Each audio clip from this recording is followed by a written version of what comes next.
Let's see. Next is Seek the Visceral. She wants to know, okay, not a very probing question, but how long have you worn glasses? Ever since I woke up. I'm just kidding. I know, it was a stupid answer. I had better than perfect vision for all of my youth. We're talking 30-20, 40-20. I could see things twice as far away as anybody else until my teenage years. And that's, of course, when your eyeballs start to change. And I developed my oh so happy nearsightedness that makes me wear my big spectacles. They're not very thick. They're not very, they're not bottle glasses or anything like that. But, they're glasses. I'd consider getting contacts. I'd consider getting LASIKs. But I really don't mind wearing the glasses. So, hopefully that answers your question. I developed my nearsightedness in my early teenage years, about my freshman or sophomore year in high school. Let's see. Okay, now we're on to Nathan's questions. Nathan is the last person that I'll be answering. He's the last person who asked before I made this video. And he asks 3 different questions. They're all very good questions. First, he says, what is the one thing that you most desire above all else? Lasagna. Sorry, I had to answer honestly. That is what I desire above all things. Lasagna. Have you read any of Stephen Baxter's books? If not, why the fuck not? No, I have not. The reason I have not is that I hate reading. Now, I hate reading because I love reading. I know that's paradoxical, but literally, if I get a book that I like, I will not put it down until I'm finished. If I read for 48 hours straight, then I read for 48 hours straight. I might stop to go get a drink of water. I might stop to go grab something out of the refrigerator to eat and go immediately back to the bedroom. But I will not stop until I am finished. And so for that reason, it's kind of inconvenient to get into too many books, because otherwise all of my time would be spent reading. But I will look for Stephen Baxter's books, because you do seem to suggest that I should do that.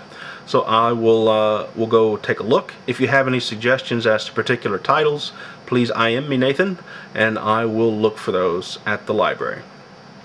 And finally, the absolute last question is, what do you think of the Fermi paradox? Now, for those of you who don't know what the Fermi paradox is, that's the question of, where is everybody? If there are countless galaxies, infinite planets, infinite stars. I mean, there are millions and billions of stars in our own galaxy. Where the fuck is everybody? Why haven't we been contacted yet? If life is commonplace throughout the universe, why haven't we been contacted? I really don't think it's a paradox. There are all sorts of people who offer solutions to it. Like, say, advanced life is more likely to be destroyed than non-advanced life. The situation we're in, where we could very possibly blow up the whole planet. Because we've gotten to that point where it's possible to do it. I'm just going to throw it all out. I'm going to go with something very simple. We cannot see a bright star that's behind another bright star. Invisible light. Why can we not? Because there's a flare around the star. We can't see planets visibly in other star systems. We only know they're there because of the wobble around the star. Now, stars put off intense amount of radiation, a lot of it in the bands that we would expect to see communications in.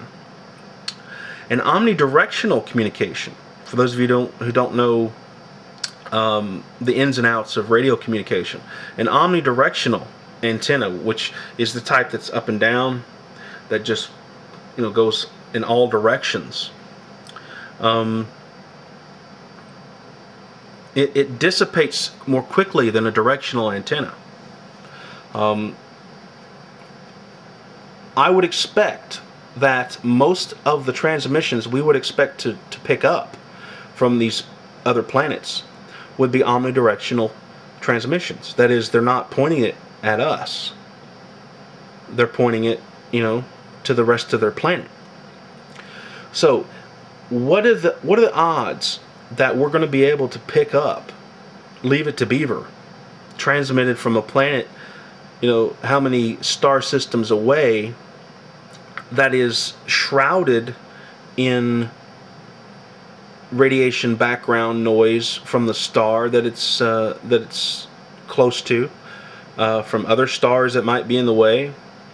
I think we would much more likely be able to pick up a directional transmission, but for us to pick up a directional transmission, they would have to be pointing it at us. They would have to basically say, okay, see that insignificant little speck of yellow light that's off there in the distance among all the other millions of lights?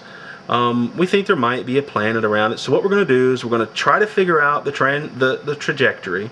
We're going to point our little antenna over there, and we're going to transmit hello and try to get it to land on that little star. What are the odds of that happening? What are the odds of another intelligent civilization intentionally trying to get a transmission to us? I'd say that they're probably zero, or very close to zero. As high as the odds are that there are other planets with life in the universe, the odds are equally as low that any of them are trying to point an antenna at our little planet.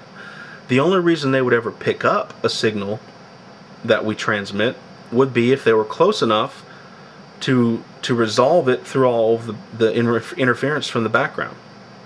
But that's my take on it. That's why I don't think it's really a paradox at all. I think that that it's very likely that there's other life out there. It's very likely that there's other intelligent life out there, and it's very unlikely that they have any knowledge of our existence or any any more reason to point their antennas directly at us than we have to point ours directly at them. So, at any rate, thank you for watching. I'm going to upload another video here pretty soon. I hope you like it. It's going to be a little odd, but we'll see what happens. Thanks, and have a good day.